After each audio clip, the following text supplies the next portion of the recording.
Bamako ana lamini na bolomada dugu Mali kɔnɔ Mali kɔ kan journaliste Seydou ka bɛɛ lajɛlen fo k'u waliɲumandɔn marhabu sele ni dana in gosira journaliste di k'a dɔn jamana kunnafoni a b'o de maana min ye politique kuma adamadenya kuma sɔrɔ kuma journaliste di k'a dɔn kunnafoni o kunnafoni n'a balalen bɛ sani dugu cɛ sɛbɛnnikɛlaw olu de bɛ kɛ sababu ye ni k'a da kɛnɛ kan journaliste an bɛ tugu nɔfɛ min ye sɛbɛnni min kɛra k'o bamayɛlɛma bamanankan na jamana de faama bɛɛ lajɛlen ka se ka faamuyali kɛ journaliste di k'a dɔn a ti da radio jɛka fɔ ma kɛn yɛrɛ ye radio so min bɛ Kayi ka taa gosi fɔ Ander Bokan maa o maa n'i bɛ bamanankan mɛn i k'a dɔn i bɛ kunnafoni in sɔrɔ hakaja n'o y'i bɔ a la min ye réseaux sociaux ye i k'a dɔn YouTube ka taa se caman kelen bɛ ka WhatsApp dilan journaliste i k'a dɔn i bɛ kunnafoni in jari kɛn yɛrɛ ye radio so dɔw bɛ Bamakɔ minnu fana fara la jɛka fɔ kan ni k'a jɛnsɛn radio ka radio Manca FM journaliste i k'a dɔn Makla pirate d'accord c'est une radio pirate d'accord Mancha FM ani radio so jumɛn radio des radios Baoulé FM justement Kele a fɔ Kele radio faso ɲɛta Fila Kati Negela radio la voix de Bosofala e ko cogo di ne ma fɛn fɔ i ye radio so fɔlɔ min fɔ o bɛ mini Sotiba voilà et justement i yɛrɛ fa n b'a fɛ i yɛrɛ da de k'a fɔ Sotiba Bamako cɛmancɛ la Ngami cette radio la minnu bɛ radio so di o yɔrɔ tɔgɔ u ka yɔrɔ tɔgɔ ministère de la communication ani Urtel les gens de l'Urtel j'attire votre attention Seydou ka radio so bi Bamako radio bouclé do ça doit se trouver à Kati jamais ayiwa base ni yɛrɛ fa sa o ni Urtel nana n bi papier jirula Haki président Bolono be minga Fodje Touré Bamako cɛmancɛ la coque. Tu dois pas y mettre à partir de Bamako parce que Bamako est saturé. Voilà. Bamako radio to ye kɛmɛ o bi kɔ. Ah bana ko. E b'a ɲɛ dɔn. Bozo fala de. Nasira kura min bɛ radio la. Numérique sira min bɛ ka na. Chaque point ni par exemple ni ye jɛ ka fɔ ta 100.7 o ye kelen ye 100.8 o ye kelen ye 100.9 o ye kelen ye radio bɛ ten de fɔ ka taa. O de système kura bɛ nalen. Donc c'est pour te dire que Bamako seul peut avoir 1000 radios. Non, je ne suis pas d'accord. Et quand Piloni Diami y'a les flèches au savait, obi Djingaboué, tu vas être numérique. Abi comme il télé obi chogomina. Donc chez nous bi tugu nous on a chogo you sais que radio bakelenzi Bamako. Et ta nyado. Ni mi ngera aywa nangamaye mo no lame. Otedi. Nego karafe atwa e ko jibi. Na e wuli ka jwa ke kana yoro jange. Mancha FM fura fere radio nunu ngoni. Ah non, ça, au connaît Bengero aujourd'hui, ça fait partie des 5 grandes radios de Bamako. Et d'ailleurs, des 5 grandes radios qu'on a. Oh, mais il Baoulé ni Star FM blami. Star FM. Star FM. Oui, aujourd'hui, on a radio. Alassane Moulay Bifa. Non, c'est mon petit frère. Aka radio Kaye. Jibi yalla wula kama de munu saloke nda don aka radio Kaye Star FM kan akay kaka ferefan la kodon daba tungara namu dabiya soratina tuguni nga kewale anaka banymangeya aye bara mununge jieno ana kliningo mana anko na mana kana siga femenye fundaga baba ni sisogo sambali baba dangorobe nyuma chama ke jiena atari nongoma faso dugukolo ka dabiya skey do bena dugujeka skey Jonti Seydou kingi nga nyanya ode sabal ka baba ye sabal ka baba e ka don min wolola dabiya e ka don Finava Kamara ala ka hinɛ o da de la ka fɔ ne a ko n den ne ko naamu a ko e ɲɛna si jansɔrɔ ye jumɛn ye n ko baba a fɔ n ye a ko ni maa min balola san 50 san 1000 san 400 a laban ye mun ye ne ko saya a ko n'i sara ka bɔ o t'a bannen no k'a wɔ a ko nka si jansɔrɔ ye min ye maa salen kɔfɛ min bɛ lakali kɔfɛ o sa hakɛ min bɛ lakali kɔfɛ o de ye si jansɔrɔ ye va Kamara de y'a fɔ n ye sabali baba ye si jansɔrɔ bi sini mɔw sinikɛnɛ mɔw a bi sɛbɛn tariki la ka maanifin ɲɛnajɛ n'a ye u se ka kan'i minɛ o jɛlen don hali n'i ye internet tape an bɔnna 7 wala an bɔnna 100 n'u ye internet tape baba ka ɲumanw b'a ye o se ka kɔni ka n'i minɛ maa ka sɛbɛ kɛ diɲɛ na o de b'i nafa bala cogo bɛ di George Dumbala mi membolo na keleku mi bi boka bi oye le combat e seben buran ni a bolugo chien ba saba keme fla bi nani ani woro yi seben keba de ka Kevin ko ako mi nye fanga nye mai mutarwani ikado ayeta bale goshi jamana joli ani jamana nyeta Afrika dabale ni fere de tige dabale ni fere tigeli mutarwan ikado benga kungera kabina Afrika lukleta ani konondo 2021 min nye baaraw damine baara jumen ko fara jere jakulu min zigira nuka ma comité d'orientation stratégique COS na ija foko COS Journaliste Sedou ika don olu bi na nwanyi ke min nye kosin zigi ku nye munye ka jatemine ke ka senzeli ke ka min nye dasumsumili ke jamana yelema bolo minu nga do jamana kono politiki bolo la shara bolo ani jamana ta bolo nyuma chama je fanga yere akase ka nye kosobe kabla min nye sini mowye ika don kosin ngoro de oyi semani kala ko ako min nye kunafoni adira amena ka fo comité d'orientation stratégique ika ma biduru bonyango ma biduru ma sugu beba kono politique ma bala société civile o bala kata se secteur privé université minye syndicat yi ika don kata se awa jamana minye makuluma minumbe nu dati politique la kata se dine moma nunu ndamanda de tomana fo ma biduru cheni muso journaliste Sedou ika don obitama jafanga deme ni jumenye fon fa no kanga ta la hakili nyumana minga yi jamana ma ubi nyininga ubu da do ala ko hakili na bo ungo ununjuru obe primature de bulu sebene kala ko akika do ko imbisige puma mi bele jele ko tabarkala ubi nyuanye awakalo kono shiefla walma ni ko balle nana ubi se ka nyuanye nga nyuanye anata kasage bonya abe primature de bulu no moktarwani sebene kala ko malibi yoro mi ikaro jamana mugo ba dinzebe bela mi mse ka to jamana dumbulo anata bulu mara cebulu una nyona ubele jile se ka aywa nyenabo sebene kala ko chake da mizigi lembe marabulu kuna ikado o dabala ministry mi no be na foloko kuna o dabala ministry mi na dabe ikado jamana ere abulu dango kura ani jamana ikado bulu fara minumbe no be jamana sinzi bere ko fo olu fana dabala sebene kala ko nimbele jile kundi ko inga walangata ka barka ka sebe korosinzi ako ni ya takalaje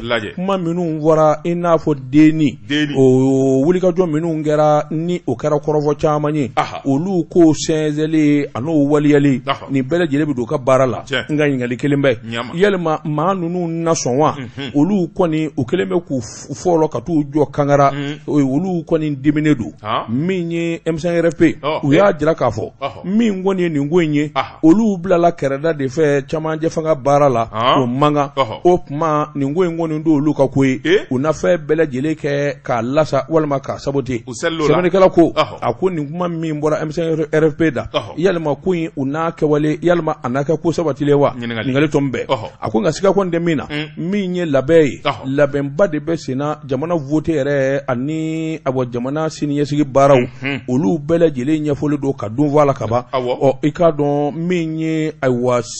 kɔs olu kɔni bɛna u banba fana o jateminɛw ni u ko banbali ni k'a sɛbɛkɔrɔsɛnsɛn u bɛna o fana kɛ camancɛ fanga bɛ denkɛ cogo min na sɛbɛnnikɛla ko nka M5RFP olu kɔni diminen bɛ fɔ ka fɔ k'a to ten sabula foyi ma sara u la anw de ye wulikajɔ kɛ anw de ye baara kɛ anw de ye nin ko in bɛ kɛ nka n'a fɔra fɔ bɛɛ lajɛlen bara ka sigi anw de wele fɛn tɛ sara anw na anw de ɲininka anw de bila ɲɛmaaso la u dimiko filɛ sɛbɛnnikɛla ko dimi kɔni kɛra dimi belebele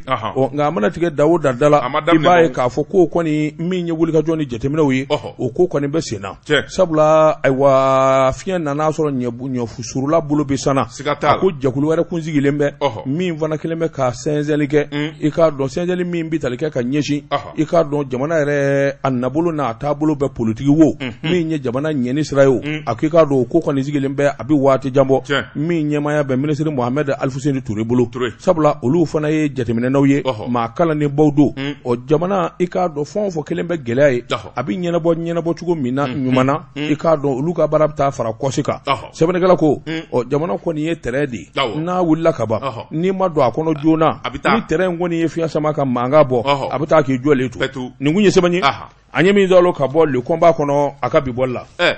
M5 banna ka don gouvernement na baara tɛ ka kɛ wa umba bana ka do sente la barati ka kewa u kana do ni venena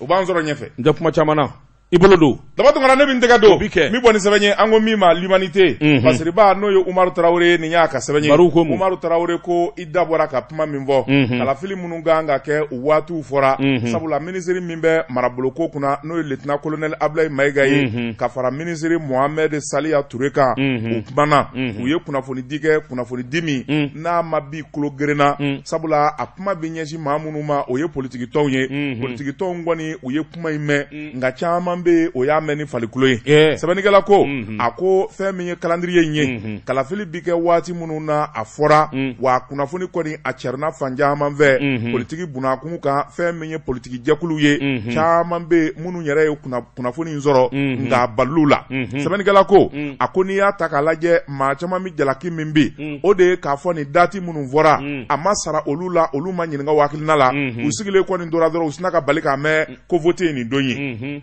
sabanigala ko ako ma chama mbe olu sigalembe ka foni nguma ngoni ni nana bi olu naga koro chugomi ninga njokiyula umanyininga yala kalafili munu bi kofo abina ke kalafili jelenyewa abina ke kalafili sanumayewa abina wolo basigila wa uko nyiningali tomibe sabula ma chama mbe munu ngoni ngumba donga fo charte de la transition oye transition kunglena davo kalotani shegindo feti faraka nga ka fo kalafili mbike ni ndoi ni mbike ni ndoi opma okoni o ma wala sabanigala ko ako parti politique mbe no eseni di faso yiri watoy o president no ye ba mundaga ye so ka mundaga ale koni kumana ako ni ya takalaje dati mingoni vora ako okoni obise ka ke kumaye kuma mi ni matse ka kala tura la forgoyi sabula ni dati munu volembe ka foni ngoyi mbela jele bise ka go mundaga ko o seka be alela ako ni ale yere kelen takalaje fe mi ni dati nunu ye sanu kafo maude kunga nga nyiniga bela jele ka be kelema nga min jarale koina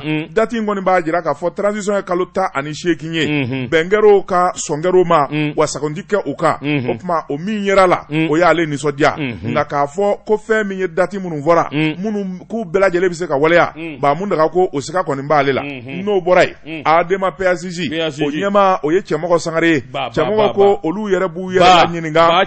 ba chemoko aha manyena bache moko sangare bache moko ko akoni ya takalaje olubu yere la nyininga pendama dola ako kalafili munu nolu kuma folenvle yala danganiya be gouvernement bolo ka fo bise kaningewa sabula ni dafa mugujalana na nyingi ti da alaba ni kapre ako fe minye ba mun daga ale koni ya jira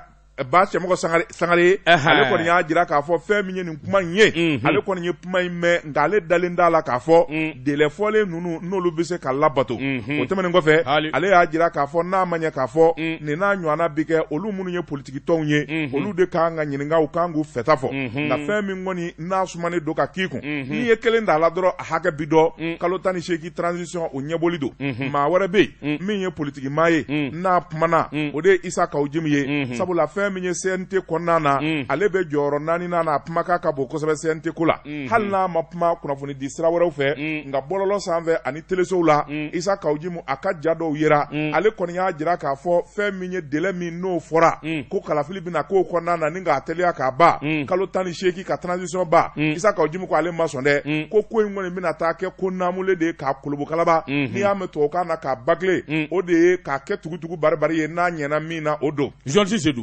Ijode. Mais finalement, qu'est-ce qui ne va pas dans ce pays-là? On a dit transition 18 mois. 18 mois. Ils doivent donner un programme. Élection quand ke wati mina. No fona fora. Akoko tsekake. Mais finalement, ni élection go puma fo. Abuvo voilà. Ou ma foko 18 mois. Élection be ke do du mapma. Ou be fait ka do fara transition. Mais non, c'est Allah. Allah. Politiquement tewa. Nam. Isaka ojimko akoni ya takalaje fem minye ningmole ka jomi no ye kalafilu ye sano kake kele kera fem munu no fe olude ka nga nyana bo folo o folo o te dore mali akafa bela jele kasuma marafa be munu bolo luka marfa bla o dronde fem minye administration ye mali fangaso abela jele kalarawe fem minye nafolo bido wo fe no ye tieni ya abela jele kalarawe ningu kuraya o dronde munu nye mali nafolo chuen sanda ani sanwolo vla ngondana isa ka ojimu ko abela jele ka wele polo economique la wori ndo na yoro la abela jele ka labo shubu kwana no kera fatugu ye nu fubo ke sisan shubu kwana Sanogo mabla. Oblara. Et alors, où est le problème? Quoi nganamu yafaka ke kokura ka damne? Loi d'Andandiwa. Ah bon? Mais je te dis. Et wari minu jena. Et wari minu jena ibo bo mini 300 milliards de programmation militaire. Go. Anga danga de do mama ye wari ndu ala ki fasa. Ka fo amena jamana sigi tugunu ko jugement ko ni kirikara kiri. Ambe sandango la o nyati soro. On avance.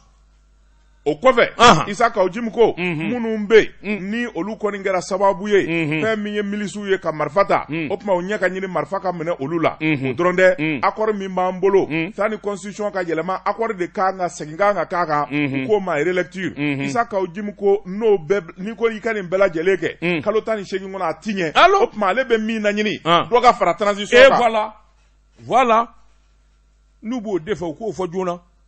Kuma banna wa dɔ ka fara transition kan kuma ma ban dɛ a ko n'i y'o ta ka bɔ yen maa wɛrɛ bɛ min n'o sɛbɛkɔrɔ kuma na o ye Saliku Sanogo ye président par intérim URD Saliku Sanogo ko a ko n'i y'a ta k'a lajɛ fɛn min ye Mokhtar Wani ye an bɛ don min na ko bi n'i y'a mɛn légitimité danganiya t'a bolo sariya ɲɛkɔrɔ k'a fɔ fɛn min ye kalafili ye ale bɛ se k'o dati sigi sabula a y'a ka ministre bila ka kuma min fɔ kuma in kan ka bɔ olu parti politiques de la parce que b'a ko a ko fɛn min ye Saliku Sanogo ye a ko n'i y'a ta k'a lajɛ baara kɛcogo o de man ɲɛ sabula n'i bɛ nin ɲɔgɔn na kosɛbɛ kɛ i kan ka maa minnu da b'a la n'o ye parti politiques ye kun tɛ se ka di kuntigi kɔ i kan k'olu de sigi ni k'olu ɲininka olu ka se k'u hakilinata fɔ n'u bɛnna min na transition hakɛ dɔnnen don kalo 18 n'u bɛnna don minnu ni don minnu na o tuma a bɛ jɛ k'a dilan ɲɔgɔn fɛ a ko n'i y'a ta k'a lajɛ olu ma ɲininka URD la wa ko in kɛlen bɛ kɔnɔgan ye RPM maaw fɛnɛ olu kumana olu ko transition kalo 18 a bɛna bɛn o ma o diyara olu ye o tuma fɛn min ye wuli ka jɔ min n'o kan ka kɛ olu bɛɛ lajɛlen ka kɛ nka u bɛ siran fɛn min ye o de ye k'a fɔ référendum ko kuma min b'a la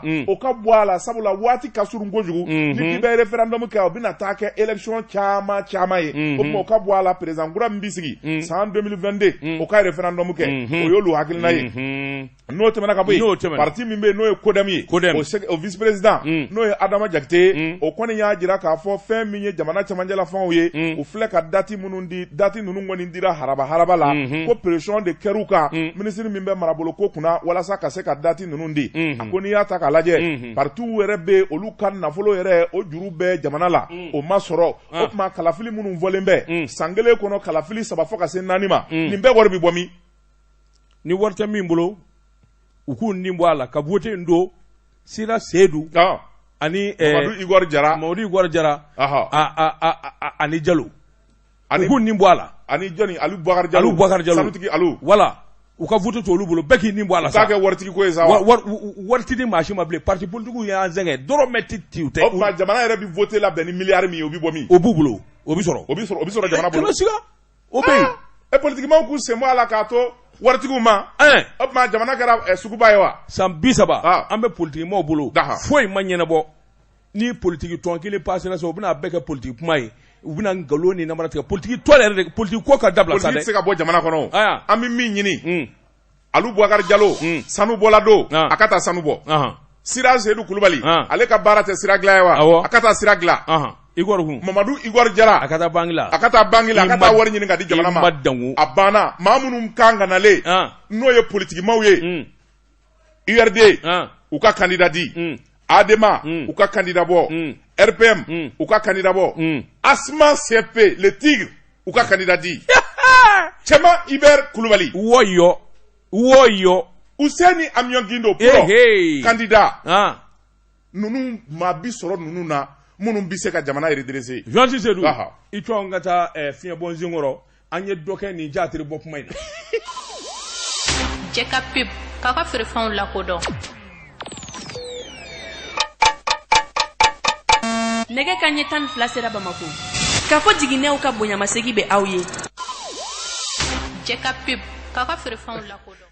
Dabatumara bala cogo bɛ di Jean Seydou ne bɛ n keleku n bɛ bɔ ni sɛbɛn ye sɛbɛn min n'u ka Malien indépendant sɛbɛnni kɛba a tɔgɔ de ko Ablaye Jara Jean Seydou i k'a dɔn cɛnintigiya ko bɛ cɛ min kɔnɔ o tɛ kɛ maa ka cɛnin ye Jean Seydou i k'a dɔn abadigi kɛra sɔrɔdasiw la Jean Seydou i k'a dɔn faamuyali nana n'an ma kɔn ka taa ninnu gunbɛn i k'a dɔn u laban u n'u sago sɔrɔ jamana na Mali sɔrɔdasiw ye biɲɛ kura falen u ye ni kura bɔ Jean Seydou i k'a dɔn u para i ko kɔnɔ Jean Seydou di k'a dɔn jugu bi yɔrɔ sa u tɛ segin ka kɔnɔni kɛ u bɛ t'u sogiden ye a wa fu u dogo yɔrɔ la i tulo tigɛlɛ jɔ journaliste di k'a dɔn nin jihadisiw journaliste di k'a dɔn ka tasuma mɛnniw na min ye FCG5 Sahel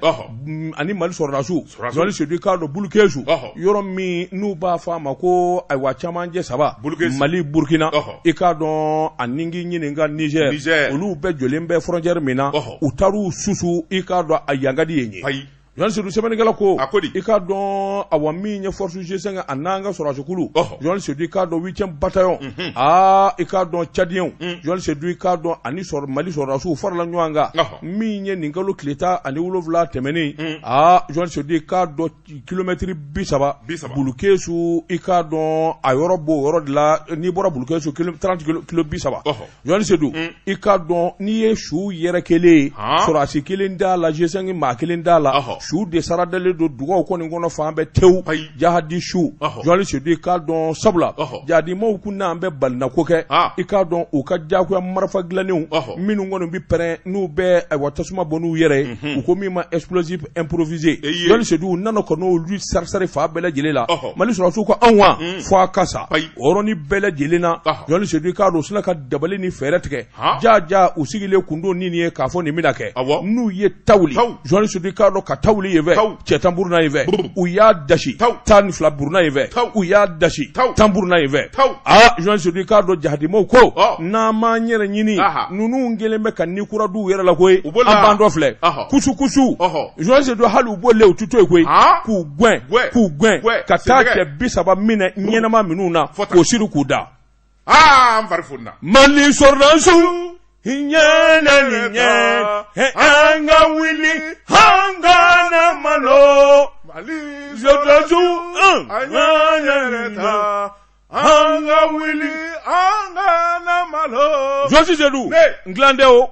journaliste du k'a dɔn Bulukesu naga kɔrɔna yi u y'a fura k'a jɛ pali journaliste du i k'a dɔn jahadima su saradalen do fa bɛɛ lajɛlen na sɛbɛnnikɛla ko u ma da u ma sabula min ye a bɔ terroriste kɛlɛlen journaliste du i k'a dɔn a tɛ danni ma ni i ma da u kɔrɔ bɛɛ i k'a dɔn u bɛ fanga sɔrɔ journaliste du i k'a dɔn a bɔ cɛmancɛ a bɔ frontière in kɔni u b'a fɛ ka yen fura ni k'a sɛbɛkɔrɔjɛ sɛbɛnnikɛla ko u ma ban u la u nana wulikajɔ wɛrɛ boloda journaliste du i k'a dɔn ni k'u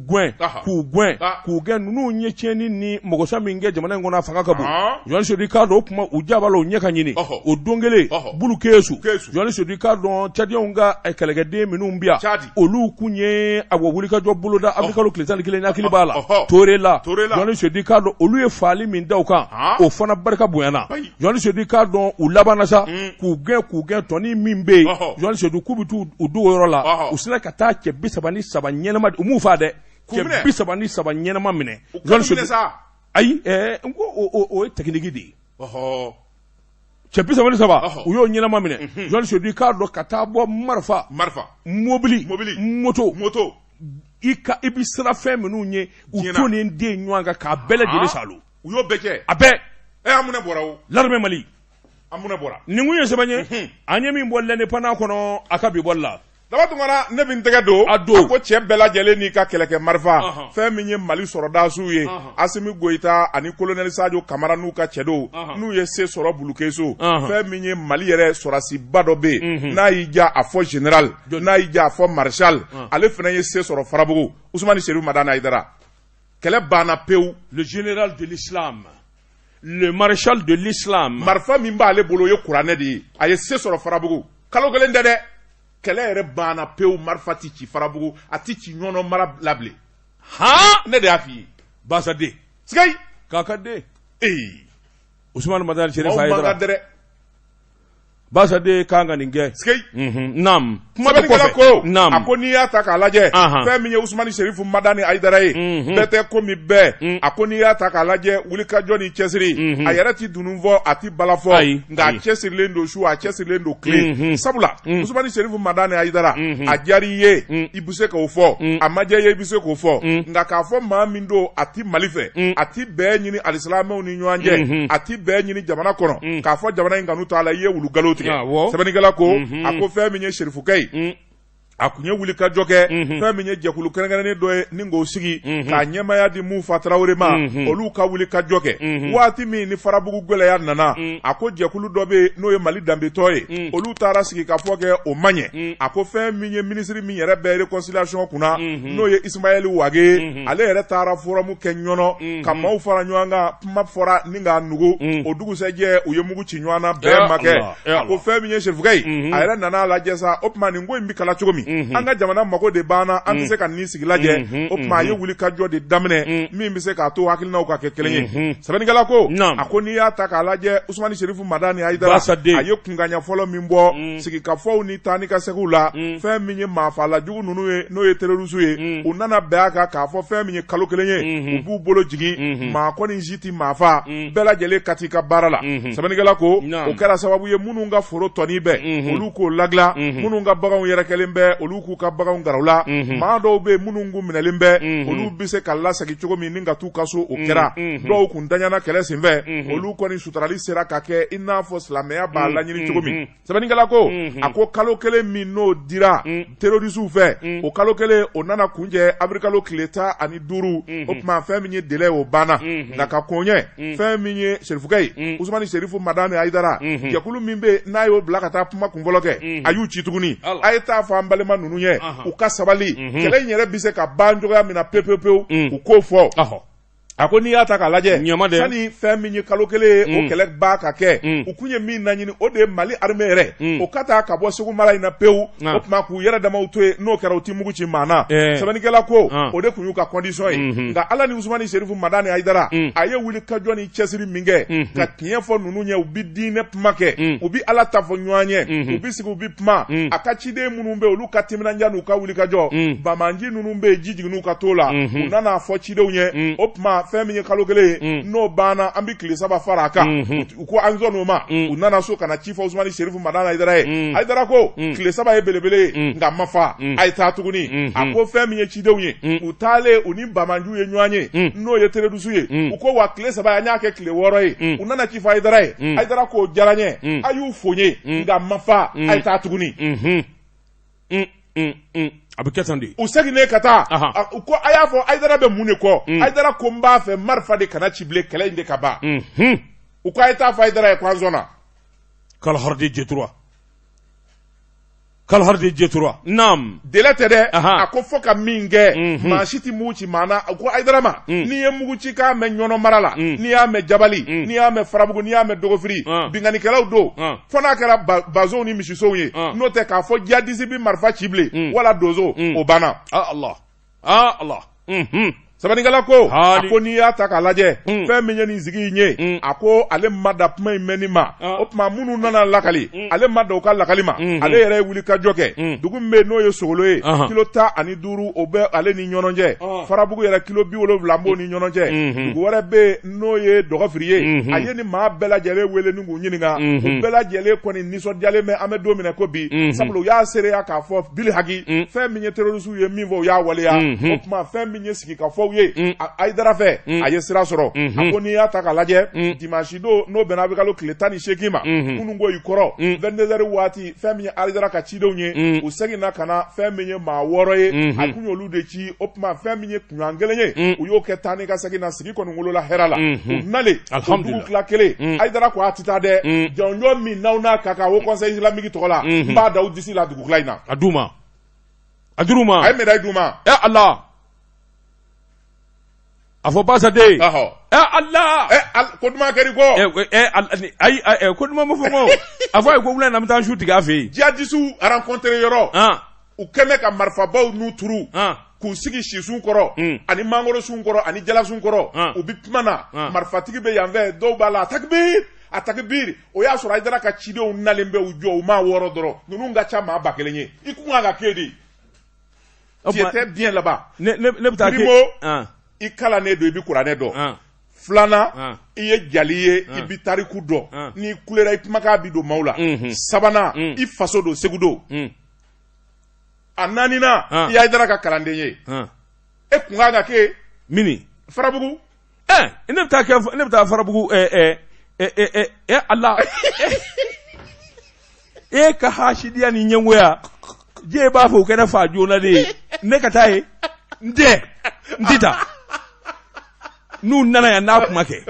n ti taa i kumi taa Amadu Kufa ka maa minnu bɛ yen ani Yadi ka maa minnu bɛ yen i kumi taa ka t'u lasabali n'a fɔra ne ye don o don ko nin Amadu Kufa ka cɛ ye walima Yadagali ka cɛ ye ne ka maaya bannen o ye ne bɛ o don bɛɛ ne bɛ wala Maafa Wali ka ngɔni n ko a bɛ o ngɔni o kun b'o fɔlɔ k'o den ye o ti bi ɲɛ koyi ngɔni tun b'a bolo dɔ in na a bɛ ka ngɔni fɔ cɛw kun marifa b'a bolo dɔ in na a bɛ cɛ 100 fa kunkan ɲɛ kelen o kunkan ɲɛ kelen o marifa bɛ yen o ngɔni bɛ yen e balolen bi yan ngorongoro ye sajɛ wolo kana nɛgɛ kana nɛgɛ ne ti se ngorongoro ye sajɛ wolo e ma dɔwɛrɛ fɔ k'i bɛ taa sun tigɛ bankɔni na i kɔrɔ yan ne awɔ Ayidara min y'a ko kɛ a fɔ a ko n bɛna sun tigɛ la i bɛ taa sun tigɛ a n'a kuma tɔ an tora la koyi Jedu ne bɛ n Keleku n bɛ bɔ ni sɛbɛn ye sɛbɛn min n'u k'a ma Azalayi Express o don sɛbɛnnikɛbaa de Albert Mayiga Georges Seydou n'i kɛra tiɲɛ fɔlɔ ye n'i kɛra i k'a dɔn awɔ ko dɔnbaa ye Georges Seydou i k'a dɔn jamanadenw ka se ka kunnafoni sɔrɔ mɔɔw kamana bi guwa u laban bɛ taa nkalon da i la n'o tɛ gouvernement Lamini Seydou Traoré Georges Seydou i k'a dɔn nin kamalen in ka tiɲɛ jala fɔli i k'a dɔn foyi tɛ bɔ a la dɔ de bɛ fara a kan don o don hali n'a ye mɔɔw ja u bɛ kuma in da k'a bamayɛlɛma cogo min ka d'u ye an bɛ don min na ko bi kabini indépendance tara Georges Seydou k'a dɔn minisiri ma tɛmɛ énergie la min sera ka énergie tiɲɛ fɔ malidenw ye hali n'an t'a fɛ k'a mɛn. Là je suis d'accord avec toi c'est pas exagéré. Non c'est pas du tout les gens veulent pas la vérité kuranko man ɲi a tɛ ɲɛ ni miliyari 2000 ni ko tɛ a tɛ ɲɛ et qu'est-ce que vous voulez. o yɛrɛ man wasa dɛ de février à maintenant kalo 3 a ye centrale min ju tigɛ sira kɔrɔ 100 mégawatts 30% des réalisations Barao Sero la. Et alors Kalo Saba. Et vous voulez pas qu'il dise la vérité? Lamini, Seydou Traoré, Itouama, ministre de l'énergie. Ah, il connaît que ma mène la ministre Seydou Traoré. Ah ouais. Ne de a fait toi mayo. Oh, ah ouais, tiens d'où? Ningele de Segugaïde. Ningele? John de Segugaïde. L'ami. Il est de Somonoso. Fabé là-haut. Et comment mani moyen de il est de Ségou? Ngwa bi bo Ségou Somonoso là. Jean-Ti Seydou ministre Seydou Itouama Jean-Ti Seydou i k'a dɔn kuma min bɛ bɔ a da i k'a dɔn o de kɛn bɛ degun ye maliden caman fɛ dɔ kɛra politiki kuma na nkalon ni namara a y'a hakili sigi i k'a dɔn courant bɛna sini kɛnɛ Jean-Ti Seydou i k'a dɔn min ye ministre ye a ko Mali kuranko ka ɲɛ k'a ɲɛnabɔ a bi ka ɲɛnabɔ sini ka ɲɛnabɔ courant kana tigɛ Jean-Ti Seydou a n'o yɔrɔ ka jan dɛ a ko i k'a dɔn nin kuma in ka kunna nka nin de ye kuma tiɲɛ ye nin de bɛ laban ni se bɛ jamana ye a ka wuli ka jɔ bolo joona n'o tɛ olu nana Jean-Ti Seydou k'a dɔn kalo 3 in dama kɔnɔ ale ye cɛsiri ni wulikajɔ min kɛ ni minɛnkuraw nani ye o ɲɛdɔnna Jean-Ti Seydou k'a dɔn courant tigɛli don min a bɛ wele da k'a ye a m'a fɔ maa si ye courant tɛ tigɛ bilen Mali kɔnɔ a ko nka olu gɛlɛya ka fɛɛrɛ tigɛ sabula fɛn bɛɛ lajɛlen tiɲɛnen de don kabini ko daminɛ san 60 bi Mali kuranko kura foyi ma don a la Jean-Ti Seydou k'a dɔn kɛcogo wɛrɛ foyi ma don a la balani kura foyi ma don a la a ma dilan Jean-Ti Seydou k'a dɔn don o don dɔ de bɛna ka nkalon tigɛ an k'an ka waatini kɛ Jean-Ti Seydou bɛ mɔɔ nɛgɛ ni nkalon ni namara ye Jean-Ti Seydou ale ko ne tɛ fanga ɲini n yamaruyalen tɛ ka fanga ɲini Jean-Ti Seydou n'i ye fanga yɛrɛ ɲini n t'a sɔrɔ ne bilalen bɛ camancɛ fanga de la n b'a ɲini ni n bɔra a la don min fo ka taa fɔ min kɛra n don a ka fɔ ko Seydou ye nin kɛ. C'est ça qui est bien. Alors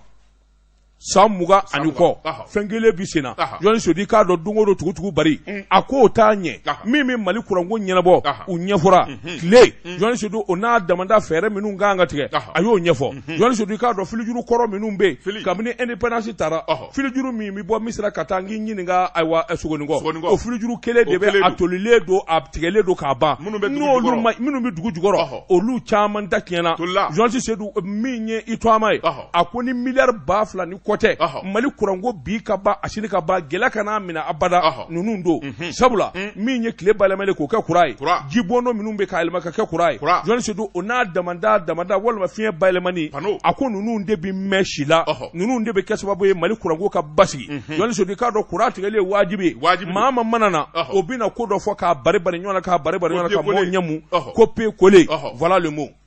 ale tɛ nkalon tigɛ Jean-Ti Seydou a bɛ tiɲɛ fɔ jamanadenw ye. Mais c'est ça la transition. Mais justement c'est ça la transition. C'est pas un ministre politique malheureusement il faut qu'il a bɛ tiɲɛ de fɔ dɛ. Mais min diyara n ye a ka ko la courant tun bɛ tigɛli daminɛ mois de mars de la an tɛ l'o de la depuis mars bi jɔ courant tɛ Mali la bilen mais ɲina mois de mars on n'a pas connu la coupure. Voilà caman bɔra la a y'o de fɔ k'a bɛ tigɛ dɛ. Mais mois d'avril aussi ɲina mois d'avril ka fisa ni salon mois d'avril ye. A ka siɲɛ 100 piw a bɛ tigɛ a bɛ na. Kunun ko sotiba courant tigɛra dɔrɔn minute kelen a nana. Voilà. Ne ko n ko an dun bɛ k'an plaignre courant tigɛ la a bi tigɛ mais a ti mɛn a bi na. A ti mɛn a bi na. Saa dɔ kɛra yan courant tun tɛ rotation ye wa. A kɛra ten. N'u y'a bila nin quartier in na tile kelen farangali tun bɛ waati min n'u y'a bila nin quartier in na u bi programme bɔ aw nin quartier ni nin quartier in aw sen da la fɔ tile kelen fɔ sini. Non kana misali ta farangali. Ça c'est la a ta ministre min bɛ wage wa. Mais ministre politique. Voilà mais c'est des ministres politiques. C'était un ministre politique. Mais justement Joël Sedou ministère dɔ bɛ yen il peut pas. Cɛ in tun bɛ waati min Ali Ousseini Touré Korɛni cɛ in a kelen de kun courant kun ye rotation. La même chose. min bɔra yen coup d'état kuma wage o kɔni tɛ. Nyaro kɔni tɛ hali samiya ba falen ji la a bɛ tigɛ wa u bi kalo de tigɛ Joël Sedou o de la ne k'i ma n ko politique je vais pas dans ce pays. Politicien man ka bila. Même les ministres politiques ils sont obligés de mentir. Ce n'est pas normal. C'est pas normal. Maliens ka carte ni na ko ni fɛ gɛlɛya filɛ nin ye ɲanzan ma. C'est parce que u bi nkalon tigɛ. C'est des politiciens. Carte ni na dɛ jamanadenw bɛna kɛ tan dɛ an bɛna kɛ tan passeport bɛ kɛ tan a bɛɛ nkalon ni namara ye. Et voilà le problème aujourd'hui. Ni min ko ko n tɛ se o la a tiɲɛ de ye nin o de ye kuma lakika ye. C'est ça. Bravo. O ma fisa ka nkalon tigɛ. Monsieur le ministre Lamini Seydou Traoré an b'i kɔ bi an b'i kɔ sini. An b'a kɔ. Ka taa min. A ye tiɲɛjala min fɔ an ye o ka ko tulo la dɛ. Joël Sedou ko in bɛ laban o de la. Awɔ. Wa k'a fɔ tiɲɛ fɔ dɔrɔn don k'a tɛ ka baara kɛ o tɛ dɛ. O tɛ dɛ. A bɛ baaraba de la. Nka maa si t'a fɛ courant ka tigɛ. San 30 fanga minnu dɛmɛna u ma wari don courant na a tɛ tigɛ mun na. Nin kun ye sɛbɛn ye an ye min sɔrɔ ka bɔ Azala Express kɔnɔ a ka bi bɔli la. Daba Tunkara ni Napuma Sogo bɔra i bɛ Napuma Wulu bila a kɔ min tɛgɛ don ka bɔ ni sɛbɛn ye fɛn min ye ayiwa n'a tɔgɔ f'i ye kɔfɛ Pasiri Kɛba n'o ye rédaction ye nin y'u ka sɛbɛn ye u ko fɛn min ye généraliw ye jamana finitigiw yala fɛn min ye Mali finitigiya a jalabatigiya a bɛna taa kɛ politikimaaya ani kumatigiya ye wa o ɲininkali tomi bɛ a ko n'i y'a ta k'a lajɛ fɛn min ye nin waati laban in na Mali général fila minnu bɛ n'u kɔni kɛra dabarabaw ye u kɛra kumabaw fɔbaa ye min ye jamanadenw gan u kamana la a fɔlɔ o ye général Amadou Aya Sanogo ye Amadou Aya Sanogo faali min kun b'a nɔfɛ o kuma o ma lajɛya nka kiri nana laban k'a fɔ fɛn min ye ko in ye a ka mɔndɔ ka taa bila yen o suma ko o dugumajɛ Amadou Aya Sanogo beleke i b'a fɔ jɛgɛji bɔnnen bɛ jakuma tɔnna a taara basiw siri ka mikoro siri fa bɛɛ lajɛlen fɛ segu ka jama fara ɲɔgɔn kan fɛn min ye kuma cɛjugu ye min ka t'o fɔ maa o maa bɛ n'o bi dɔɔnin dɔ ko la o y'a dɔn k'a fɔ Amadou Aya Sanogo a kun kan ka bɔ a kun kan ka dadi sabula ko dɔw bɛ yen dadi de ka fisa i ma ni kuma ye sɛbɛnnikɛla ko Amadou Aya Sanogo CNRDRE ale ɲɛmaa kɔrɔ a labanna ni ka bɔ ka kuma maa 21 dun berewuruji la o fara ale yɛrɛ nɔgɔma caman bɛ berevɛri la olu ɲɛma tununa ɲɛma dɔw ko la sɛbɛnnikɛla ko fɛn min ye nin général ye a ma taa retraite la a ma gɛn ka bɔ armée kɔnɔ o tuma a taara micro de siri kɛnɛba kan ni ka kuma tancogoya la a ye maa caman kabakoya sɛbɛnnikɛla ko a nɔga maa wɛrɛ fana bɛ yen n'o ye général Yamusa Kamara ye Yamusa Kamara général do ale yɛrɛ ye ministre de la défense ya kɛ cɛmancɛla fanga na ni ka tɛmɛ jamana kuntigi kɔrɔ président Ibrahim Boubacar Keita o ka chef d'état major particulier kundo jamana a sɔrɔdasiya a gundo ni fɛn caman bɛ Yamusa b'a kalama o tuma Yamusa fana ale ta ma kɛ basi siri ye koyi ale ye livre kuturu yɛrɛ de bɔ livre min kɔnɔ a bi gundo caman bɔ yen a bi kuma fɛrɛnda da la sɛbɛnnikɛla ko a ko armée dun dɔnnen bɛ ni min ye devoir de réserve o ye dadi ye o tuma fɛn min ye général Yamusa Kamara ye a ye armée ka dadi sɔsɔ i n'a fɔ Amadou Aya Sanogo y'a kɛ cogo min na wa o ɲininkali tomi bɛ général Yamusa Kamara a bi kuma minnu fɔ o ye tɛgɛlimali ye tɛgɛlimali min n'a bi jalaki bi a bi jalaki bi maa min kan o ye jamana ɲɛmaa kɔrɔ ye Ibrahim Boubacar Keita sabula a b'a fɔ IBK ye tubabu jɔn ye n'a y'i ja IBK yɛrɛ de ye Faransi ka den ye Faransi ka lasigiden don an ka Mali la Yamusa b'o fɔ o dɔrɔn tɛ Jalakɛ fɛn min ye premier ministre kɔrɔ ye Sumelu Bube Mayiga a b'o sɛbɛkɔrɔ Jalaki fɛn min ye tubabukanjugu ye kuma minnu yɛrɛ n'i bɛ dictionnaire ta k'a kɔrɔ ɲini ala ni kuma ninnu ka gɛlɛ a b'olu de fɔ Sumelu Bube Mayiga ma sabula a y'a jira k'a fɔ ale tɔgɔ yeli Berewuruju faliko kuma na ka taa galo caman tɛbɛ ka sɛbɛnlangolo dɔw kɛ k'a jira k'a fɔ lisi min ziyena k'a fɔ Berewuruju minnu fara k'u bilara ka taa kɛlɛyɔrɔ la k'a sɔrɔ tiɲɛ tɛ k'ale y'o tɛgɛnɔ bila k'a sɔrɔ a bɛɛ lajɛlen ye nkalon ye a ko Jalaki n'u y'a bita n'u y'a batiri n'a kɛra pigi ye u b'a batiri a bɛ kɛ tɛrɛfali a bɛ kɛ karo ye a bɛ kɛ kɛri ye a ko fɛn min ye ko in kɔni kɛra marasi de y'u bolo u b'a batiri cogo min ka d'u ye taafan t'a la nafan t'a la ko nana laban min na kuma yɛrɛ tiɲɛ ma se ka fɔ bilen ale ma wele ka jɔ baari la a fɛ tiɲɛ ye min ye ni k'o fɔ a ko mun de b'a la o tuma fɛn min ye Général Yamusa Kamara ye a ye sɛbɛnni kɛ sɛbɛnni min n'a bɛ kuma caman fɔ n'o Sumelu Bube Mayiga kɔni tɛ n'i y'a mɛn tubabukan na k'a maniganse n'o ye complot ye Sumelu Bube Mayiga k'a y'o de labɛn ale nɔfɛ o dɔrɔn tɛ a bɛ kuma minnu fɔ Sumelu Bube Mayiga ma o ye commérage ani fɛn min ye fɛn caman bɛ yen n'i y'a mɛn haleur baraseur a ko contradicteur Sumelu Bube Mayiga a ye kuma cɛjugu caman de fɔ Sumelu ma minnu kɔni n'a kɛlen bɛ k'olu k'a jogo ye a ko Sumelu Bube Mayiga ka juguya ta ale nɔfɛ dɔwɛrɛ tɛ waati min a bɛ ministriya la fɛn min ye ale ye bilasirali de kɛ jamanakuntigi ye Ibrahim Boubacar Keita ni ka ɲɛfɔli k'a ye fɛn dɔw la o kun y'ale ka jɔyɔrɔ ye sabu ale kun ye chef d'état major particulier ye nka n'i y'a ta k'a lajɛ o kuma minnu n'olu fɔra o y'a jira k'a fɔ Sumelu Bube Mayiga tɛ se ka armée dɔn n'ale ye nka o ma bɛn Sumelu ma sabula ale y'a ka kuma kɔkari jamanakuntigi ɲɛna a y'i kali ko f'a ka ta juru sara ale la o bi fɔ jamanakuntigi min fɛnɛ ɲɛna a ko i bɛ ka a ti bɛrɛ dɔ n'i y'a mɛn tubabukan na le Gaulois a y'o de fɔ jamanakuntigi ma o de ye k'a fɔ maa min bɛ ni tubabuw ka jɔndo n'a ti taafan dɛ a nafan dɛ a y'o de sɛbɛn f'o ma sɛbɛnnikɛla ko a ko Général Yamusa Kamara ale fana ye kuma minnu fɔ kuma ninnu juguyara kosɛbɛ sabula Berewuruju fa cogo min ye min kɛ jamana armée wari bɛ taa yɔrɔ min na société minnu facturé la ani taji minnu bɛ di n'o ye bon de carburant ye a da magara nin bɛɛ lajɛlen la ni k'a ɲɛfɔ hali sɔrɔdasiw bɛ labɛn terrain kan cogoya min na jɔnni nzema la chef d'état major jɔyɔrɔ ye min ye ministre jɔyɔrɔ ye min ye a ye dɔ fɔ nin bɛɛ ma nka maa min bɛ yen n'o juguyaba de b'a kɔnɔ n'a bɛ k'o kɛlɛ bi o ye Sumelu Bube Mayiga ye. ajo a jo don dɛ o bɛ ɲɔgɔn dɔn. a ye kumajugu caman fɔ koyi. kabini ni pana sara fo bi Bube tɔgɔ bɛ nin bɛɛ la. le tigre hérisson jugu ni kɔni wala bala n'i ka saraka bɔra a la n'i y'a minɛ saraka bɛ jaabi yɛrɛ ma o. Yamusa kɔni kara de b'a la. n'i ye dingɛ tigɛ a ɲɛkun. n'i ye dingɛ tigɛ a ɲɛ. n'a taara bi dingɛ kɔnɔ a b'i pan o kunna.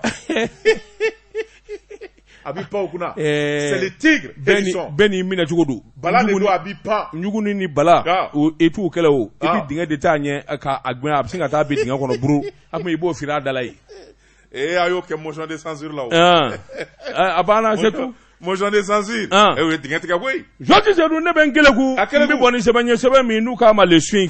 ko n'a kɔrɔ dɔnba. Georges Seydou k'a dɔn ayiwa sɛbɛnni kaba fasiri Adama Darame. Georges Seydou a k'i k'a dɔn an ka jamana. min ye awa ɲinbaw ni bamabaw ye. i k'a dɔn IBK tile Georges Seydou k'a dɔn jamana a wagande a n'a foroba fɛ. min ye a ka sɔrɔ u y'a bɛɛ lajɛlen baku. jango min ye jamana so ani dugukolow ye. sɛbɛnnikɛla ko nin kun tɛ. a ko Mali kɔni IBK tile la i k'a dɔn gɛlɛya caman ye jamana in sɔrɔ min kɔni maa caman kamana gan Georges Seydou i k'a dɔn foroba fɛ jamana yɛrɛ halalaso i k'a dɔn titre foncier u y'a caman de tunamada wa a dɔw yɛrɛ kɛcogo de man ɲɛ Georges Seydou i k'a dɔn a k'an ka feere hakɛ min na a ma hali dɔw tilancɛ sɔrɔ u y'a bɛɛ lajɛlen ta ka taa feere Georges Seydou i k'a dɔn jagokɛla dɔw bɛ yen minnu kɔni ye yɔrɔ in sɔrɔ jagokɛla ka mun n'i k'i ka fɛn bɛ feere nin hakɛ la o b'a san Georges Seydou i k'a dɔn jagokɛlaw bindigiw kan i k'a dɔn sabula olu kɔni da ye tɔnɔ ɲini ye a ko n'i ye sow ta k'u lajɛ minnu nɔmadara Georges Seydou k'a dɔn a ka can a ko nka min ye ko dasuden la u y'a bɛɛ lajɛlen feere dasuden la nɛrɛmugu tada la u y'a di nɛrɛmugu tada la Georges Seydou a ko jamana bâtiment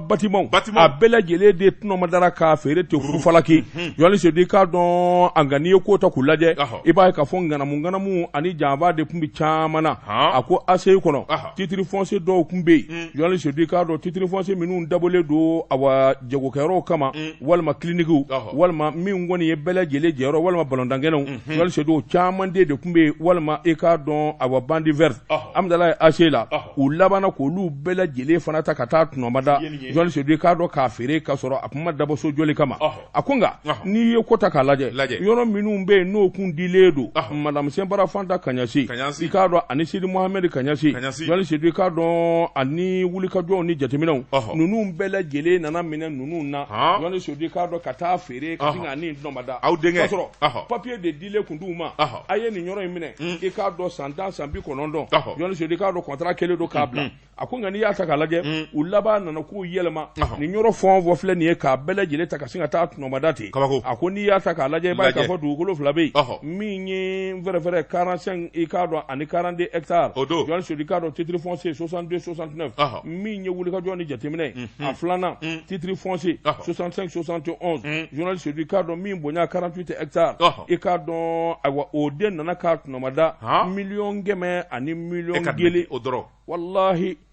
Jonas Sedi k'a dɔn nana manamana feere de k'a minɛ diyagoya la k'a feere min ye Seydou Kulubali ye Jonas Seydou sɛbɛnnikɛla ko awɔ min ye Fanta Kaɲasi ye a ko n'i y'a ta k'a lajɛ min ye jateminɛw ni sɛgɛsɛgɛli yɔrɔ ninnu dira kabini k'i ɲininka ayiwa ATT tile de la koyi Jonas Sedi k'a dɔn kabini ATT tile nin yɔrɔ ninnu dira nka Ala ni wari ka d'an ye ninnu ka suma i k'a dɔn ŋanamu ani janfa yɛrɛ bolo kan Jonas Sedi k'a dɔn maa caman bɛ ayiwa jamanakuntigi denkɛ jamanakuntigi kɔrɔ denkɛ tɔgɔ dɔn ala min ye Karimu ye Jonas Sedi k'a dɔn Karimu kɔni a tɔgɔ bɛ ko caman na a ko min ye Madame Senbara Fanta Kaɲasi Jonas Sedi k'a dɔn awa nin yɔrɔ minnu filɛ nin ye min kɔni ye awa titre foncier a juruw ma assez de fait kabini k'i ɲininka bila ko tɛ nka i mana k'o ta k'u lajɛ Jonas Sedi b'a ye k'a fɔ a yɔrɔ yɛrɛ dɔw joli a ka gɛlɛn kosɛbɛ sabula tuyau belebelebadenw de bɛ dugu ma Jonas Sedi k'a dɔn tuyau belebelebaw minnu bɛ ji sama ka bɔ Bamakɔ ka taa n'a ye fɔ Kati nka ŋanamu yɛrɛ a nakilijugu kɔnɔna na u y'a bɛɛ lajɛlen galaki yɔrɔ wɛrɛ fana bɛɛ u nana o fana feere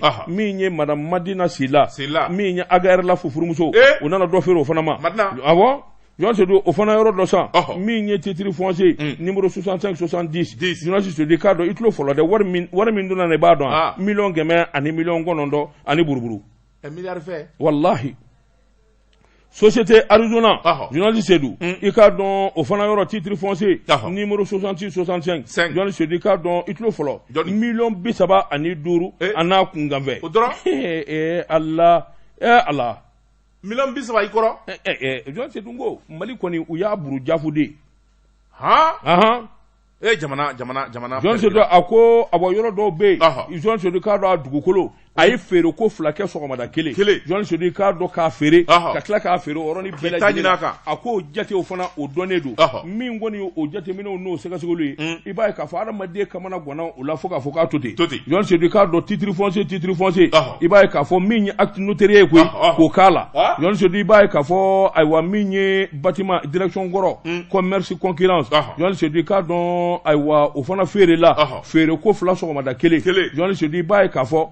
min ye awa dongele Mahamani Baloba Maiga Jonas Sedi k'a dɔn yɔrɔ in kɔni ale de nana i jɔ a kɔrɔ o yɔrɔnin bɛɛ yɔrɔ dira a ma a sina k'a feere o yɔrɔ bɛɛ i k'a dɔn i y'a faamuya o kɔni kɔkisɛra de c'est à dire que ale bɛ yɔrɔ minɛ nka a bɛ se k'a feere maa wɛrɛ ma ka taa ninnu ka wari di i k'a dɔn a b'a yɔrɔ bila a kun jamana bɛ jɛ n'o ye ACI Jonas Sedi k'a dɔn nin bɛ se ka kɛ kɛcogo jumɛn in na sɛbɛnnikɛla ko a ko i k'a dɔn société dɔ u ko min ma Soir de Sar i k'a dɔn o fana ka wuli ka jɔ min ye ŋanamu ye ani Maïgakɛ Jonas Sedi k'a dɔn u ye yɔrɔ in da ka sin k'a feere ten Umaru Jigiba ma Jonas Sedi sɛbɛnnikɛla ko acte notarié k'o k'a la Jonas Sedi k'a dɔn u ma da u ma min ye yɔrɔ wɛrɛ ye Jonas Sedi k'a dɔn awɔ wuli ka jɔ ni jateminɛ min ye wari ka wari dɔ bila kunkɔrɔ miliyɔn 60 ani 6 Jonas Sedi k'a dɔn Soad Sar yɔrɔnin bɛɛ o fana laban taara chèque wɛrɛ kɛ Coris Banque chèque i k'a dɔn min kabini Allah bâtiment kɔrɔ Direction nationale de l'emploi Jonas Sedi titre foncier 546 i b'a ye k'a fɔ o fana kelen o kɛra o kɛcogo la Jonas Sedi ka wuli ka jɔ boloda miliyɔn 500 ni 28 août kalo tile 26 san 2013 o don kelen u tilala k'a yɔrɔ in fana feere société africaine ma de développement Soir Sar Jonas Sedi k'a dɔn min n'o kun ye Amidou Maïga i k'a dɔn ale de y'o ko balatigɛ min bɛɛ lajɛlen kɛra Mahamani Bolobo Maïga i k'a dɔn o ka kutumu kɔnɔ u y'o yɔrɔ kelen feere o don kelen yɔrɔ feere o dengele u y'a feere acte notarié min ye ayiwa Hamadou Touré ani Mohamed Al Gagni la Jonas Sedi u tɛna ka taa feere olu ma sɛbɛnnikɛla ko olu bi yɔrɔ de minɛ faso ka yɔrɔ tɛ k'a fɔ a bi feere u b'a fɔ k'olu y'a san o yɔrɔ bɛɛ u bɛ sin k'a feere maa wɛrɛ ma o yɔrɔ bɛɛ k'u ta k'u kun ase b'a kalama minnu b'a Allah ase ɲɛmaa kun ye jɔn ye waati ba cɛni Mamadu Cɛni Konate a bɛ wurudi k'i ka dɛ wurudi ka taa min jamana nafolo haramu b'i kɔnɔ i bɛ wurudi kɛ Ala b'o minɛ mais c'est quoi ça u ye nin de kɛ dɛ ce n'est pas normal mais je te dis i k'i yɛrɛ fa man fusa nin ye wa ka jamana janfa ka a bolola hɛrɛw ta k'a feere maliden bɛɛ jɛfɛ bɛɛ ɲɛna yɔrɔnin kelen sans no comment u y'a bɛɛ de feere dɛ awɔ i na wo a fɛn wo u y'a bɛɛ de feere la Allah nɛgɛw kɛrɛfɛ o Mali filɛ jiti min Tezara premier team ni sundiga tɛ nka sɛgɛnna fiɲɛ bɔ kɔni an ka zɛngɛni fiɲɛni bɔ an senkɔrɔ o bɛ kɔmɔsɔrɔku k'a ja Jɔnsi Sedu i k'a dɔn sɛbɛn tɔ bɛ nka waati bɛ ni ka kuru waati korona o bita ye ko an da bila yan tanjala bita an b'a bila yan daba san'an k'an kɔ don ɲɔgɔn na fɛn min ye nɛgɛlakaw ye alimami n'o ye Imam Bubu Darame ye Elhaji Bubu Darame fɛn ma kɛ de koyi simanbɔrɔ 2 in kɔ dɔw yɛrɛ ma kɛ muso dɔ ye 1000 di ko k'o d'i ma o tɛ simanbɔrɔ 1 wa awɔ dɔ fana ye 1000 d'i ma k'a tɔgɔ kana fɔ o ye simanbɔrɔ 2 ye fɛn ma k'o kɔ dɛ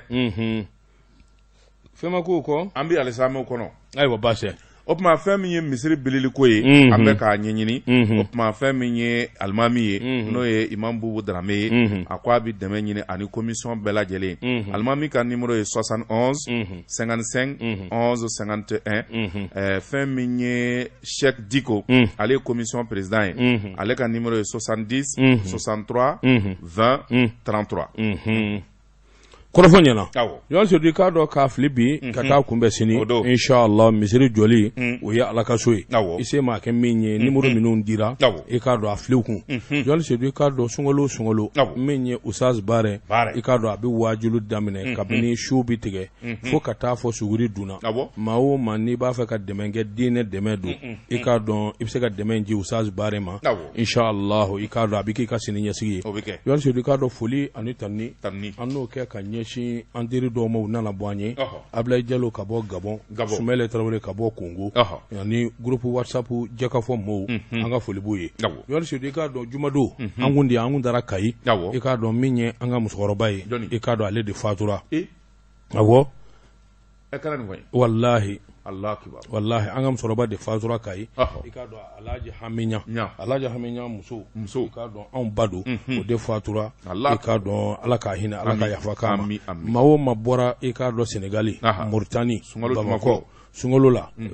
ka taa jalaja in na i k'a dɔn ɲangelakaw k'u bɛ foli ani tɔnni kɛ i k'a dɔn Habi Yata Bari i k'a dɔn a ka maa ma taara jalaja la u bɛ dugawu kɛ a bɛɛ ye i k'a dɔn nin ye kunnafoni ye ka bɔ Ɲankuna Jɔn Sedu i k'a dɔn min ye ayiwa foli ani tɔnni an n'o kɛ ka ɲɛsin Juguyaramɛkɛ telima ma Juguyaramɛkɛ min n'a ka teli Juguyaramɛkɛ min n'a bɛ hinɛ Juguyaramɛkɛ min n'a y'i sɔn i bɛ d'a la k'a fɔ k'a y'i sɔn o de ye n k'i ɲininka dankɔrɔba ye Ibrahima Karaɲara Bamaden Abiya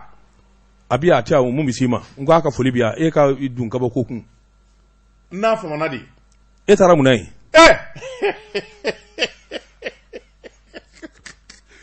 don dɔ ne n'a ye ɲɔgɔn ye troisième point fanfɛla in na n ka bureau fan fɛ yen ne y'a gɛn k'a gɛn ka na klaxonner k'a kɔfɛ a y'i jɛgɛ k'i jɔ o don diyara ne la koyi a fɔ i y'a ɲini k'a ye ayi dɛ n kura la de e kɔni i m'a ye dɛ wallahi sunkalo in na mais n kɔrɔkɛ don n lafiyara o i ye waati min kɛ kasoboba in na wa n bɔra tun dɛ i bɔlen min filɛ nin ye n bɔra i mana maa ma tɔgɔ min da nɔgɔmaw bɔra i mana maa ma tɔgɔ min da i bɛ yaala ka t'o ɲini Mamadou La Tambajeri jeune pétrolier an ka foli bɛ ka ɲɛsin a ma Fala Gagnilade n t'a dɔn Fala ka bugubugu bɛɛ tɛ ziraden sɔrɔ ka ko de ka ca ko maa caya jogo don ko ka ca cɛ n'a tɛ Dubaï a bɛ Chine wala a bɛ Dakaru ale ka taa a bɛ port la ale ka taa yen an b'an wakili don i k'a dɔn Mamadou Yara an b'an wakili don Mamadou Yara la o tɛ taa Dubaï o tɛ taa Chine fɛn bɛɛ lajɛlen dilanlen don ale de ko Fama Baba sisan kɔni i b'i lafiya bɔ baara la a kɛlen ka affaire daminɛ il a multiplié les affaires par 8 ale de tête station station yara akay Bamako station ba abana c'est lui wa nega taji nega wa kelengelen taji atisa yaro ni yende. Tu sais il est quoi pour moi? C'est mon fils. Allah ne java ndedu ne bi taji ta wa kelengelen yoro do la ne bi nga téléphone di garati la atake taji take tajita utafu ka plaque mu dongo dongo obse ganya ni station mi mambay abo ngo mimi jigine ko ni ne njodoro ne bisinga njo station naka selfie ke kanya photo. Et puis c'est un malien, il est jeune, non seulement carburant kany station glandé do kanye barakelo bi condition na tout le monde est dans les conditions. Il est sérieux. Bon ça c'est ami wasoni ndey. Bon ça c'est l'affaire du fils de Babou Yara et de Dabatungara Yara on dedo. Note station nyuma nguma yo total ni shella mais bi anyolu dame abana anyolu dame il est sérieux. Wartugu ka almami Johnny wartugu ka waliju Johnny wartigi mi na fura mali wartugu ka faranywanga ku ka ma do sugandi mimbu sali iyo don Johnny ka do ken Seydou Nandume ne tale do ay ndone du na che tiens de oui ne ta yi depuis alakanda ma ba Seydou Nandume mai itai ngondo ne do anu nywanje ange go ke ka nywaya bi ngali ke afo ngo ay ngitara aka duwina farabugu wa yoro farabugu basabugu Usman Manal Sherif Aidara ale min kɛra sababu ye ka ɲɔnɔ kɛlɛ ban Jɔli Seydou a fɔ k'u k'a fɔ a ye k'an bɛ taa su tigɛ bi an bɛ taa su tigɛ fɛ dɛ Orange Money t'a ɲɛ ayi Orange Money y'o caman ye de an bɛ taa su de tigɛ i bɛ taa su tigɛ Jɔli Seydou i k'a dɔn waati Ba Tiani bɛ dɛ Ba Tiani Aidara a dɔgɔkɛ in Ba Tiani Aidara i ni Ba Tiani bɛ ɲɔgɔn ye o tuma i bɛ su tigɛ Ba Tiani fɛ yen i bɛ segin mun bɔnɛ bi na ni mɛ su tigɛ Ba Tiani fɛ yen i bɛ taa tigɛ Aidara fɛ yen maa si ye ten. Ni Ba Tiani ni y'a dɔgɔkɛ i m'a ye wa jamais ale yɛrɛ Jɔli Seydou i k'a dɔn waati n'a ka waati ma se an bɛ bi taa ɲɔngiri yan min ye farikɔnɔjɛkɛlaw ye Burapele i k'a dɔn a n'a ka équipe u labɛnna ka ban i k'a dɔn nɛgɛ ɲɛ 13 coy u bɛ n'u da don farikɔnɔjɛ la surafana to ma don su in na sagi bɛ kɛ nin gafe kelen ka nɛgɛ ɲɛ 20 nɛgɛ ɲɛ 20 ni kelen sanga 30 u bɛ kɛ Tezara Minguma ye Tezara mun Barça ko kuma kɛra kubu wara kɛ ntilala de anw kɔni anw y'an ka kubu kelen ta o a ma ja an ka saison kɔni o ma perdre o coup du roi kɔni an y'o salo awɔ nka dɔw bɛ yɛrɛ nɛgɛ la fanda jiginin kelen san kɔnɔ ɲuman kelen dɔw bɛ yɛrɛ nɛgɛ la u tɛ foyi sɔrɔ a haramu de a bɛ k'i ɲɛna o foyi u tɛ kɛ champion ye u jigi dan bɛ ligi min kan u n'a a salo ka b'u kɔrɔ i ko kabako a bɛ k'i ɲɛna ye o an kɔni an ka coup du roi ni sɔrɔ an yɛrɛ ye wala coup ni kelen kɔni b'anw bolo Jɔli Seydou i ka dɔn nɛgɛ ɲɛ 20 ni kelen sanga 30 ne bɛ se ka na kumaso kɔnɔ Tezara i k'a dɔn u ka baro ni ka n'u boloda Solomani Fofana Jɔli Seydou i k'a dɔn min ye Madani Touré ale bɛ fɔnɛ kɔfɛ i k'a dɔn fo nɛgɛ ɲɛkolo gansan baara n'a ka kalandenw olu bɛna ta o waati kelen fo ka taa fɔ dugu jɛra min ye radio jɛgɛ fɔ ni Ala sɔnna sini sɔgɔma anw bɛ ye kɛnɛ ka sɛbɛnkuraw bɛ bɔ k'olu lakali maa min kun bɛ nɛgɛ la a tɔ a de ko Jibi i k'a dɔn Jibson an bɛ foli ani tani kɛ ka ɲɛsin Musa Tangara ma tailleur belebeleba do Kurufina ale de bɛ Jibi ka chemise n'a ka fɛnw gala a bɛ se brodé la bazin brodé tout a bɛ brodeli kɛ a bɛ chemise kɛ a bɛ fɛn bɛɛ voilà Musa Tangara in kɔni a dɔn bɛ Jibi jigi kɔrɔ dɛ mɔgɔw t'a ka ko kulonkɛ la dɛ mɔgɔw ka foli mana caya yɔrɔ a yɛrɛ b'a ka sɛbɛnni kɛ ka na di ma sigi Jimson contrôle nɛgɛw kɛrɛfɛ journaliste Seydou Dabatungara wa salam.